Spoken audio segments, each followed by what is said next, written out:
بے عمل ہوں مگر میرے آقا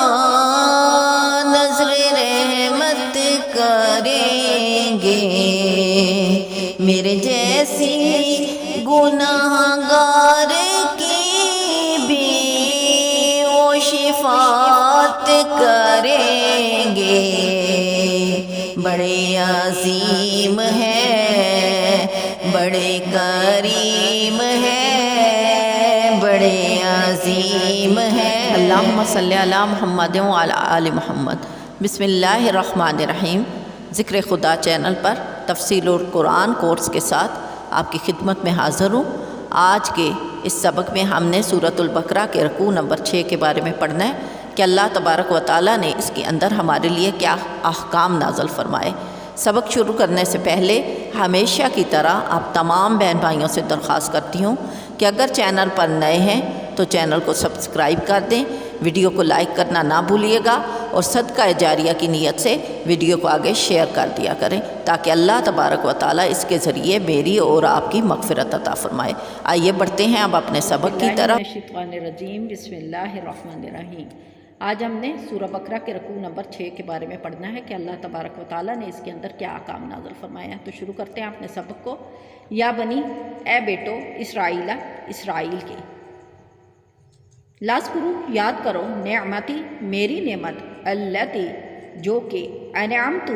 انعام کی گئی، علیکم، تمہارے اوپر، وعنی، اور یہ کہ فضلتکم، میں نے تمہیں فضیلت دی، علی العالمین، تمام جہانوں کے اندر۔ اللہ تبارک و تعالیٰ بنی اسرائیل کو مخاطب کرتے ہوئے فرما رہے ہیں کہ میری وہ نعمتیں یاد کرو جو میں نے تمام جہان میں تمہیں فضیلت دے کے میں ہم نے اس کے بارے میں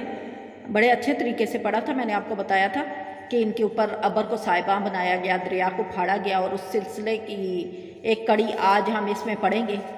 وہ دریا کو پھاڑنے کا قصہ ہے، وہ انشاءاللہ عز و جل اسی رکوع کے اندر میں آپ کو بتاؤں گی۔ اس کے ساتھ ان کے اوپر من سلوا اتارا گیا، اس کا ذکر بھی انشاءاللہ عز و جل سورہ بقرہ کے اسی رکوع کے اندر ہے۔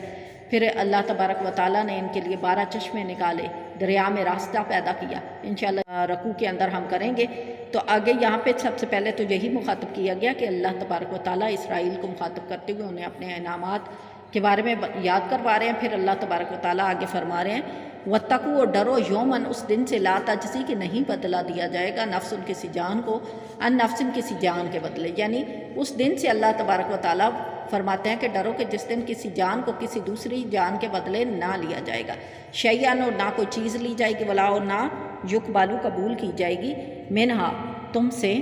شفاعتن، کوئی سفارش، ولا، اور نہ یؤخذ، لیا جائے گا، منہا، ان سے، کچھ بھی اس کے بدلے میں۔ جیسے کہ روایات میں آتا ہے کہ پہلی قومیں قیامت کے دن جب اللہ تبارک و تعالیٰ کے سامنے حاضر ہوں گی تو وہ کہیں گی کہ کاش آج ہمارے پاس زمین و آسمان کے برابر سونا ہوتا تو ہم اللہ تبارک و تعالیٰ کی راہ میں خرچ کر دیتے۔ اور پھر یہ بھی آتا ہے روایات میں کہ وہ لوگ کہیں گے کہ اے اللہ ہمیں ایک موقع دو کہ ہم دنیا میں جائیں اور نیکیاں کمائیں۔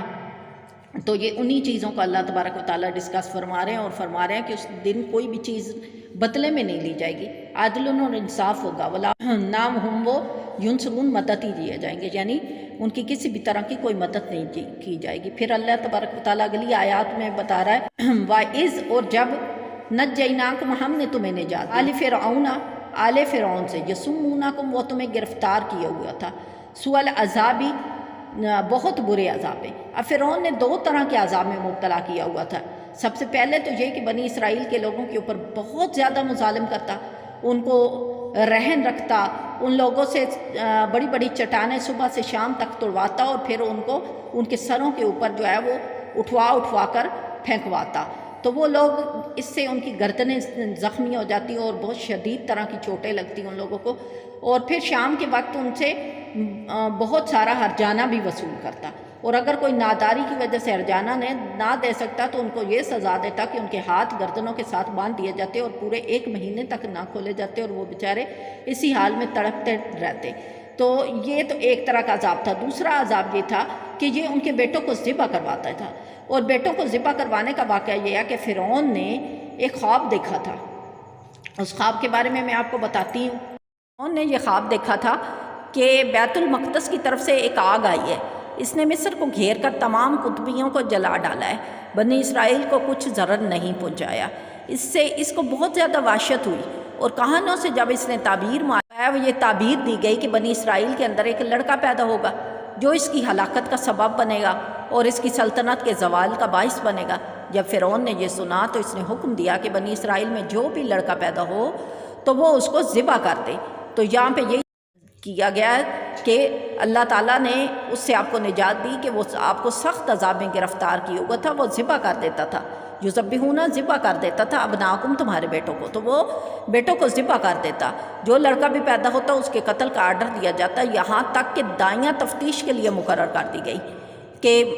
وہ حمل چیک کرتی۔ روایت کہ 70,000 کے قریب بھی لڑکے قتل کر ڈالے گئے اور 90,000 حمل گرا دیے گئے، اور مشیت الہی ایسی ہوئی کہ اس قوم کے بوڑھے جو ہے وہ پھر جلدی جلدی مرنے لگے۔ بہت زیادہ تعداد میں جب بوڑھے مرے تو پھر لوگوں نے جا کے فرعون سے یہ شکایت کی کہ اگر بنی اسرائیل کے بوڑھے ایک دم سے مرنے لگے اور بچے تم ویسے ذبح کرا رہے ہو تو پھر خدمت کے لیے کون بچے گا؟ لہٰذا اس پر یہ اس نے تدبیر کی کہ 1 سال جو ہے وہ لڑکوں کو ذبح کیا جائے اور 1 سال چھوڑ دیا جائے۔ تو جس سال چھوڑ دیا گیا اس سال میں حضرت ہارون علیہ السلام کی پیدائش ہوئی، اور جس سال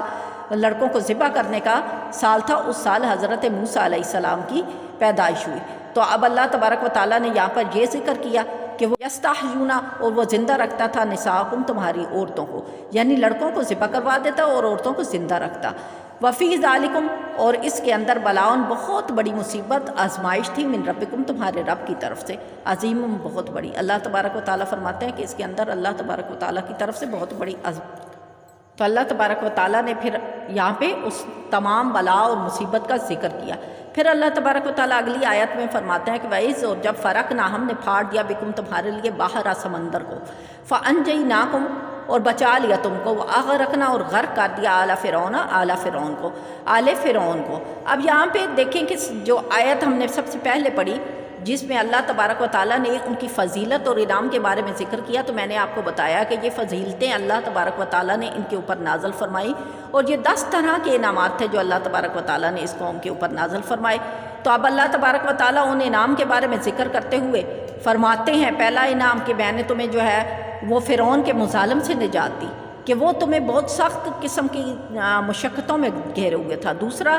انعام یہ کیا کہ وہ تمہارے بیٹوں کو ذبح کرتا تھا اور بیٹیوں کو چھوڑواتا تھا، تو اللہ تبارک و تعالیٰ نے اس مصیبت سے تمہیں نجات دی۔ اب تیسرا اللہ تبارک و تعالیٰ یہاں پہ یہ ذکر فرما رہے ہیں کہ جب تمہارے لیے دریا کو پھاڑا، وائز، اور جب فرق نہ پھاڑا بکم تمہارے لیے باہر سمندر،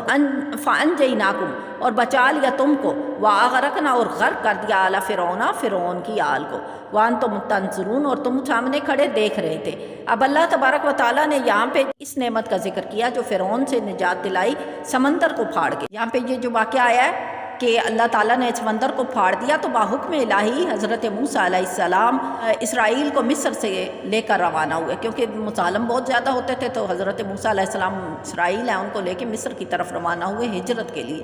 تو اب راستے میں ایسا مقام آیا کہ ایک طرف فرعون کی فوج آ گئی اور دوسری طرف سمندر، تو اب بہت زیادہ اسرائیل پریشان ہوئے، اور انہوں نے حضرت موسیٰ علیہ السلام سے درخواستیں کی کہ آپ ہمیں بچائیے، ورنہ اگر ہم آگے جاتے ہیں تو دریا ہمیں پھاڑ دے گا، اور اگر ہم پیچھے ہٹتے ہیں تو فرعون کی فوج ہمیں مار ڈالے گی۔ تو باحکم الہی حضرت موسیٰ علیہ السلام نے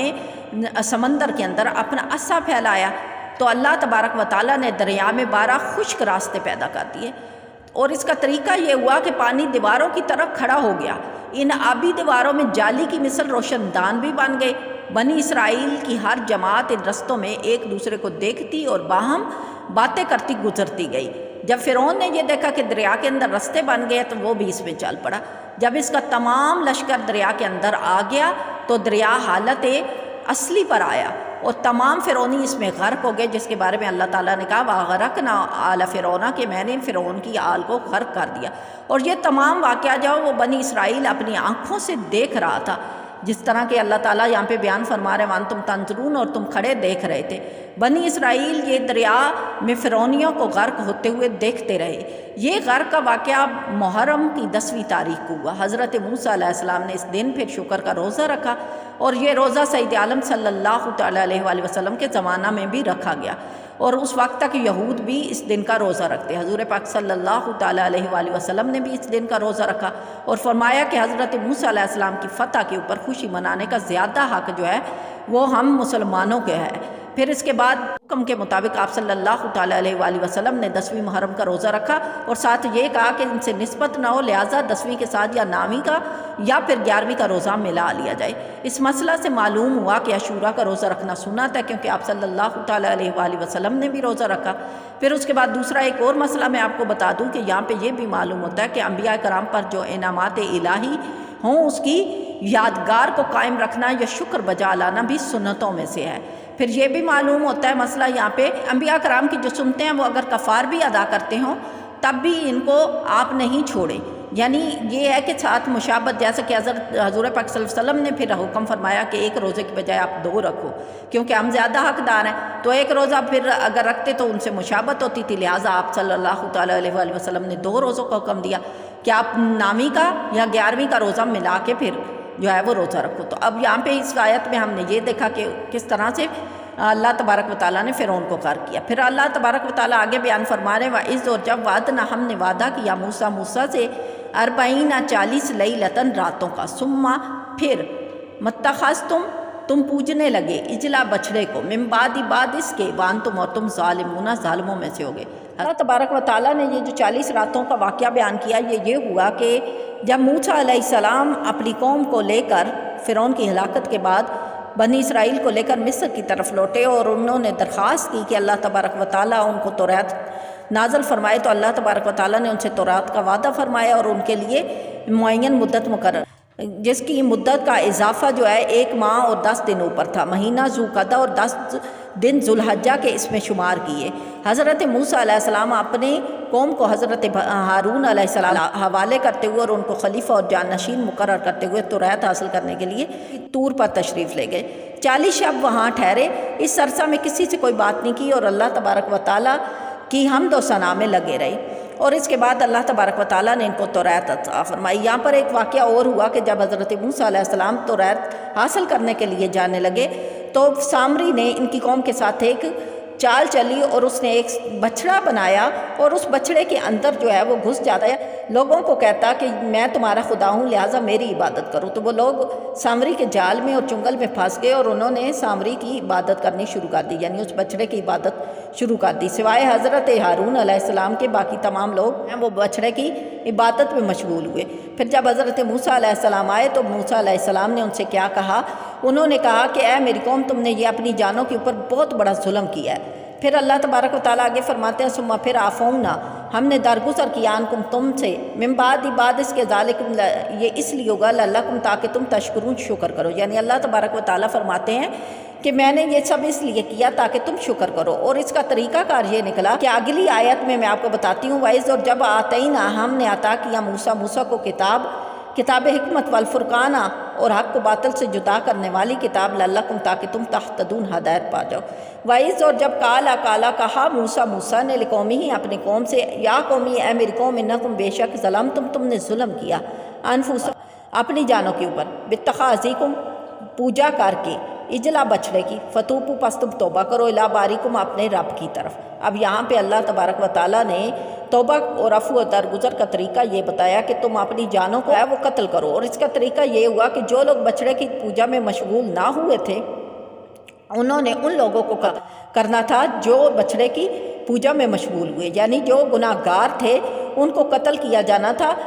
ان کے ہاتھوں جنہوں نے گناہ نہ کیا تھا۔ اور یہ اللہ تبارک و تعالیٰ کی تدابیر ہوئی کہ اس کے اوپر یہ ہوا کہ جو قتل ہوں گے وہ بھی اور جو قتل کریں گے وہ بھی دونوں جنت میں داخل ہوں گے، یعنی ان کی یہ معافی کا اعلان ہوا جائیں گے اور اپنے گناہ کی توبہ میں وہ جان دیں گے تو اللہ تبارک و تعالیٰ انہیں معاف فرمائے گا۔ تو اللہ تبارک و تعالیٰ معاف فرمایا، اور اللہ تبارک و تعالیٰ کہتے ہیں کہ اس میں تفسیر میں یہ واقعہ آیا کہ صبح سے شام تک 70,000 پھر قتل ہوئے،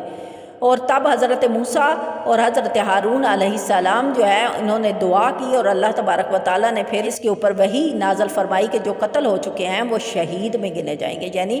یہاں پہ پھر اللہ تبارک و تعالیٰ نے یہ واقعہ بیان فرمایا۔ پھر اس کے بعد اللہ تبارک و تعالیٰ آگے فرماتے ہیں فَقْتُلُوا قتل کرو انفسکم اپنی جان کو، یہ میں نے آپ کو بتا دیا، ذالکم یہ خیرun بہتر ہے لکم تمہارے لیے عند باریکم تمہارے رب کے نزدیک، یعنی یہ جو طریقہ کار توبہ کا بتایا گیا اللہ تبارک و تعالیٰ ان لوگوں کو یہ آگاہ کر رہا ہے کہ یہ بہتر ہے تم لوگوں کے لیے، یہ توبہ کا طریقہ تمہارے لیے تمہارے رب کی طرف سے بہت اچھا ہے۔ فتابہ، پس توبہ قبول کی، علیکم تمہاری، یعنی اللہ تبارک و تعالیٰ نے پھر ان کی توبہ قبول کی۔ انہو، بے شک ہوا وہ، تواب الرحیم، بہترین توبہ قبول کرنے والا، مہربان ہے۔ وَإِذْ، اور جب قُلْتُمْ تم سے کہا، یا موسیٰ، اے موسیٰ، لن نؤمنا، ہم صبر کریں گے، لاکا آپ کے اوپر، حتیٰ کہ نہ آرا دیکھ رہے اللہ کو جہرتاً اپنی آنکھوں سے۔ فَأَخَذَتْكُمُ الصَّاعِقَةُ، پھر ان کو ایک کڑک نے آ لیا، وَأَنْتُمْ، اور تم تنظرون، دیکھ رہے تھے۔ اب یہاں پہ یہ معاملہ کا یہ میں آپ کو بتاتی ہوں کہ جب بنی اسرائیل نے توبہ کی اور کفارہ میں جانے دی، تو اللہ تبارک و تعالیٰ نے حکم دیا کہ اے موسیٰ علیہ السلام، یعنی ان لوگوں کو لے کر یہاں سے جو ہے وہ 70 آدمیوں کو منتخب کر کے کوہ طور کے اوپر لایا جائے، ان سے توبہ کروائی جائے۔ اب حضرت موسیٰ علیہ السلام نے 70 آدمی منتخب کیے اور طور پر لے کر چلے گئے۔ وہاں وہ یہ کہنے لگے کہ اے موسیٰ، ہم آپ کا یقین ہرگز نہیں کریں گے جب تک کہ اللہ تبارک و تعالیٰ کو اعلانیہ نہ دیکھ لیں۔ تو اللہ تبارک و تعالیٰ کو یہ بات پسند نہ آئی، کیونکہ کس کے اندر مجال ہے کہ وہ اللہ تبارک و تعالیٰ سے یہ کہے کہ ہم آپ کو دیکھتے ہیں۔ تو اللہ تبارک و تعالیٰ نے ان لوگوں کو یہ سزا دی کہ ان لوگوں کو ایک کڑک نے آ کے لیا، اور اس کڑک کے سنتے ہی یہ لوگ سب مارے گئے۔ اس کے بعد اللہ تبارک و تعالیٰ نے پھر حضرت موسیٰ علیہ السلام نے یہاں پر دعا کی کہ اللہ عز و جل، اگر یہ لوگ مارے گئے تو میں اپنی قوم کو کیا جواب دوں گا اور کیا عذر پیش کروں گا۔ اللہ تبارک و تعالیٰ نے انہیں یک بعد دیگرے پھر دوبارہ زندہ فرمایا۔ یہاں پہ ایک مسئلہ یہاں پہ یہ نکلتا ہے کہ اس سے انبیاء کرام کی شان معلوم ہوتی ہے کہ حضرت موسیٰ علیہ السلام نے لن نؤمن لک کہنے کی شامت میں بنی اسرائیل کو ہلاک کیا گیا، پھر اللہ تبارک و تعالیٰ نے حضرت موسیٰ کی دعا سے ان لوگوں کو معاف فرمایا۔ پھر یعنی ثم، پھر باسناکم، ہم نے تمہیں زندہ کیا، من بعد اس کے موتکم، کہ تم مر چکے تھے، لعلکم، تاکہ تم تشکرون، شکر ادا کرو۔ یعنی اللہ تبارک و تعالیٰ فرماتے ہیں کہ بعد اس کے کہ وہ لوگ مر چکے تھے، حضرت موسیٰ علیہ السلام کی دعا پر اللہ تبارک و تعالیٰ نے پھر انہیں دوبارہ زندہ کیا تاکہ وہ شکر ادا کریں۔ اور پھر اللہ تبارک و تعالیٰ کہتے ہیں وَظَلَّلْنَا، اور تمہارے اوپر سایہ کیا، علیکم، تمہارے اوپر غمام، بادل کا، وَأَنزَلْنَا، اور نازل کیا، علیکم، تمہارے اوپر المن والسلوى، یعنی تمہارے اوپر من سلوہ اللہ تبارک و تعالیٰ نے نازل کیا۔ اب یہ من سلوہ کا معمول کچھ اس طرح سے ہے، اس کا واقعہ کچھ یوں ہے کہ جب حضرت موسیٰ علیہ السلام فارغ ہو کر لشکر بنی اسرائیل میں پہنچے اور آپ نے انہیں حکم الہی سنایا کہ ملک شام حضرت ابراہیم علیہ السلام اور ان کی اولاد کا مدفن ہے، اس میں بیت المقدس بھی ہے، اور اس کو قوم عمالقہ نے آزاد کروایا ہے۔ جہاد کرو اور مصر چھوڑ کر وہیں وطن بناؤ۔ مصر کا چھوڑنا بنی اسرائیل پر نہایت شاق تھا۔ جب قبول کیا تو حضرت موسیٰ اور حضرت ہارون علیہ السلام کے رکاب سعادت میں روانہ ہوئے، اور راہ میں جو کوئی سختی اور دشواری پیش آتی حضرت موسیٰ علیہ السلام سے شکایتیں کرتے۔ جب اس صحرا پر پہنچے جہاں نہ سبزہ تھا، نہ سایہ تھا، نہ غلہ تھا، اور کچھ ان کے ہمراہ بھی نہیں تھا، تو وہاں یہ تیز دھوپ اور گرمی کی وجہ سے انہیں بھوک کی شکایت ہوئی، تو انہوں نے حضرت موسیٰ علیہ السلام سے بھوک کی شکایت کی۔ تو اللہ تبارک و تعالیٰ سے حضرت موسیٰ علیہ السلام نے پھر دعا کی۔ سب سے پہلے تو اللہ تعالیٰ نے آسمان کے اوپر سے ایک بادل بھیجا، جس کا یہاں پہ ذکر ہوا کہ اللہ تبارک و تعالیٰ کہتے ہیں وَظَلَّلْنَا، اور ہم نے سایہ کیا، علیکم، تمہارے اوپر غمامہ، بادل کا۔ تو اللہ تبارک و تعالیٰ نے ان کی شکایت کرنے پر حضرت موسیٰ علیہ السلام کی دعا پر پہلے تو ایک بادل بھیجا کہ جس نے ان کے اوپر سایہ کیا، پھر اس کے بعد ان کی بھوک کے علاج کے لیے من سلوہ اتارا۔ من جو ہے وہ کچھ شربت و نما چیز ہوتی اور چھوٹا سا پرندہ ہوتا ہے، اس کو ہوا لاتی، یہ شکار کر کے کھاتے، دونوں چیزیں شمبا کو معلق نہ آتی، یعنی ہفتے کے دن یہ دونوں چیزیں نہ آتی، اور پھر اس کے بعد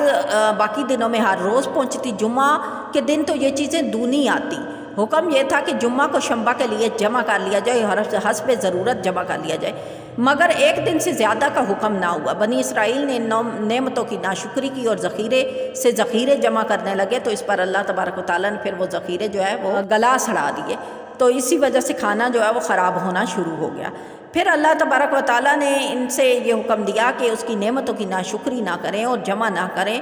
اللہ تبارک و تعالیٰ کے عذاب کو نہ آواز دیں۔ تو پھر اللہ تبارک و تعالیٰ نے فرمایا کلوا کھاؤ من طیبات، پاکیزہ چیزیں، ما رزقناکم، جو میں رزق تم کو دیتا ہوں، وما، اور نہ ظالمون، ظالم ہونا، ولیکن، لیکن، کانوا، تھے، انفسہم، اپنے، یظلمون، وہ ظلم کرنے والے۔ اور پھر اللہ تبارک و تعالیٰ اگلی آیت میں فرماتے ہیں وائز، اور جب قلنا، ہم نے کہا، ندخلوا، داخل ہو جاؤ، هذه القریۃ، اس بستی کے اندر، فاکلوا، اور کھاؤ، منہا، یہاں پر، حیث، جہاں سے تمہارا دل چاہے، راغدن، بے روک ٹوک، وادخلوا، اور داخل ہو جائے، للبابا، دروازے کے اندر سے سجدن سجدہ ریز ہوتے ہوئے، کہنا حتتن ہماری خطائیں نغفر لکم بخش دی جائیں، تو اللہ تبارک و تعالیٰ کہتے ہیں کہ نغفر بخشے گا لکم تمہاری خطایاتکم، اللہ تبارک و تعالیٰ خطائیں، واسع نزی اور وہ بہت ہی جلد بدلہ دینے والا ہے محسنین نیکوکار کو۔ اللہ تبارک و تعالیٰ نے پھر ان لوگوں سے کہا کہ مصر کے اندر داخل ہو، اس بستی سے مراد مصر کی بستی ہے کہ اللہ تبارک و تعالیٰ نے کہا کہ اس بستی کے اندر داخل ہو اور سجدہ ریز ہوتے ہوئے اپنے گناہوں کی مغفرت حاصل کرتے ہوئے اس بستی کے اندر داخل ہو، کیونکہ اللہ تبارک و تعالیٰ نیکوں کا اجر خوب دینے والے ہیں۔ پھر اللہ تبارک و تعالیٰ کہتے ہیں کہ فبدل الذین، پس انہوں نے بدل دیا،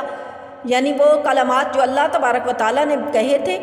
وہ کہنے سے وہ بدل گئے، ظالموں تو انہوں نے ظلم کیا، قولن کہنے پر، غیر اللہ جی کسی غیر اللہ کو پکار کے، کیلا کہا لہم ان کے لیے، فانزلنا پس ہم نے نازل کیا الذین ان لوگوں پر ظالم ظلم غیر اللہ کو پکارنا شروع کر دیا، تو اللہ تبارک و تعالیٰ نے ان کے اوپر عذاب نازل کیا الذین ان لوگوں پر ظالم ظلم جو ظلم کر رہے تھے، رجزم عذاب نازل کیا من السمائی آسمان سے، بما کانوا اس کی وجہ یہ تھی کہ یفسقون وہ فاسق تھے، جھوٹے تھے۔ آج کے رکوع میں ہم نے کیا کیا پڑھا؟ آج کے رکوع میں ہم نے یہاں سے دیکھ کے کہ بنی اسرائیل کے واقعہ کو بیان کیا گیا کہ ان کے اوپر کون کون سے انعام نازل ہوئے۔ تو سب سے پہلا انعام ان کے اوپر یہ تھا کہ فرعون کے ظلموں سے ان کو نجات دی گئی، جو ان کے بیٹوں کو ذبح کرتا تھا اور بیٹیوں کو زندہ رکھتا تھا اور ان کے اوپر ٹیکس لگاتا تھا بیجا، اور ان کے اوپر بہت بھاری بھاری تشدد والے عذاب دیا کرتا۔ پھر اللہ تبارک و تعالیٰ نے دوسرے عذاب کا ذکر کیا کہ آپ کے لیے دریا کو پھاڑا گیا اور تمہیں بچایا گیا فرعون کی فوج سے، اور پھر ان کو